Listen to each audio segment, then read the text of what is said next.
안녕하세요. 이지앤 스마트 엔지니어링의 정규범 교수입니다. 이번 시간에는 플라이백 컨버터에 대한 해석을 말씀드리겠는데요. 마그네타이징 인덕터의 전류와 컴패서 전압, 스위치에 걸리는 전압과 전류를 한번 살펴보겠습니다. 먼저 플라이백 컨버터에 대해서 출력 전압은 어떻게 됐었죠? 출력 전압의 평균은 지난번에 플라이백 컨버터의 동작 원리에서 1-D분의 D, NVI가 됐었습니다. 이번 차트에서는 마그네타이징 인덕터 전류의 평균값을 구해보겠습니다. 마그네타이징 인덕터 전류는 스위치가 켜질 때 상승하고 꺼질 때 하강하고 켤 때 상승하고 이와 같이 반복되게 되겠습니다.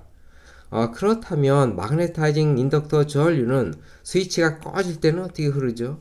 바로 다이오드로 흐르게 되겠습니다. 이때 다이오드로 흐르는 전류는 어떻게 됐었죠? 1차 측 전류가 -IM이 됐었죠. 도트 방향으로 나오기 때문입니다. 따라서 2차 측 전류는 도트 방향으로 들어가게 되겠고 턴 B가 N이 되기 때문에 I2 전류는 어떻게 됐었죠? 바로 N분의 IM이 됐었습니다. 따라서 다이오드에 흐르는 전류는 마그네타이징 인덕터 전류가 하강할 때 이와 같이 흐르게 되겠고요. 이때 흐르는 전류가 N분의 IM이 됐었죠. 스위치가 꺼지는 기간 동안의 다이오드의 평균 전류는 어떻게 되죠? 바로 N분의 IM이 되겠습니다. 따라서 다이오드의 평균 전류를 한번 구해보겠습니다. 다이오드의 평균 전류는 이 면적을 구한 후 밑변으로 나눠주면 되겠죠. 그렇다면 이 면적은 어떻게 되죠? 바로 밑변 T-DT가 되겠습니다. 1-DT가 되겠죠. 평균값 N분의 IM이 되겠죠. 이와 같이 곱해주면 되겠습니다. T로 나누어주면 어떻게 되죠? N분의 1-DIM이 되겠습니다. 그렇다면 다이오드 전류는 어떻게 되죠? 바로 컴패서 전류에 출력 전류를 더해주면 되겠습니다. 따라서 다이오드에 흐르는 평균 전류는 컴패서 평균의 출력 전류의 평균이 되겠습니다. 그런데 컴패서 전류의 평균은 정상 상태에서 0이 되죠. 따라서 다이오드에 흐르는 평균 전류는 출력 전류가 되겠습니다. 즉 다이오드에 흐르는 평균 전류는 출력 전류가 되는 것이지요. 따라서 마그네타이징 전류는 이 수식에서 어떻게 되죠? 마그네타이징 전류의 평균은 1-D분의 NI0가 되겠습니다. 바로 이와 같이 되겠습니다. 이번 차트에서는 마그네타이징 전류의 변동값 델타 IM을 구해보겠습니다. 그렇다면 스위치가 켜질 때 마그네타이징 인덕터에 걸린 전압은 어떻게 됐었죠? 바로 입력 전압이 걸렸습니다. 따라서 LMDT분의 DIM은 VI가 되겠습니다. 따라서 인덕터 전류의 상승값, 이 기울기는 어떻게 되는 것이죠? 바로 LM을 나누면 되겠죠. VI 나누기 LM이 되겠습니다. 따라서 인덕터 전류의 상승값 델타 IM은 어떻게 되죠? 바로 이 기울기에 이 기간을 곱해주면 되겠습니다. 이 기울기가 일정하기 때문에 이 기울기에 이 기간을 곱해주면 되는 것이죠. 따라서 DT를 곱해주면 되겠습니다. 따라서 델타 IM은 LM분의 VIDT가 되겠습니다. 그렇다면 마그네타이징 전류의 최대값은 어떻게 되죠? 바로 마그네타이징 전류의 평균에 2분의 델타 IM을 더해주면 되겠습니다. 한편 최소 전류는 어떻게 되죠? 평균 전류의 2분의 1 델타 IM을 빼주면 되는 것이죠. 그런데 델타 IM은 LM분의 VIDT가 되므로 최대 전류와 최소 전류를 쉽게 구할 수가 있겠습니다. 이번 차트에서는 스위치에 흐르는 평균 전류와 최대에 걸리는 전압, 다이오드에 걸리는 최대 역전압과 흐르는 전류에 대해서 살펴보겠습니다. 먼저 스위치가 켜지면 어떻게 됐었죠? 마그네타이징 인덕터 전류가 스위치로 흐르게 되겠습니다. 따라서 스위치에 흐르는 평균 전류는 바로 이와 같은 면적을 T로 나누어주면 되겠습니다. 이 면적은 어떻게 되죠? 평균 높이가 IM이 되기 때문에 면적은 IN 곱하기 DT가 되겠죠.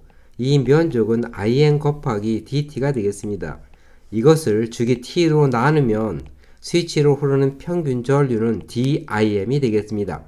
즉 듀티 곱하기 마그네타이징 인덕터 전류의 평균이 되겠습니다. 스위치가 꺼질 때 VS는 어떻게 되죠? 스위치가 꺼지면 다이오드가 켜졌었죠. 따라서 변압기의 2차 측 전압은 V0가 되는데 도트 방향과 반대이므로 어떻게 되죠? 바로 입력 전압은 -n분의 V0가 되겠습니다. 따라서 VI의 최대값은 마이너스에 -n분의 V0에 VI를 더해주면 되겠습니다. 바로 VI 플러스 n분의 V0가 되는 것이지요. 한편 다이오드에 흐르는 평균 전류는 어떻게 됐었죠?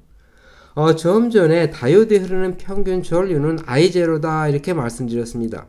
한편 다이오드에 걸린 전압은 스위치가 켜졌을 때 변압기 입력 전압은 VI이므로 변압기의 출력 전압은 도트 방향에 대해서 NVI가 되겠습니다.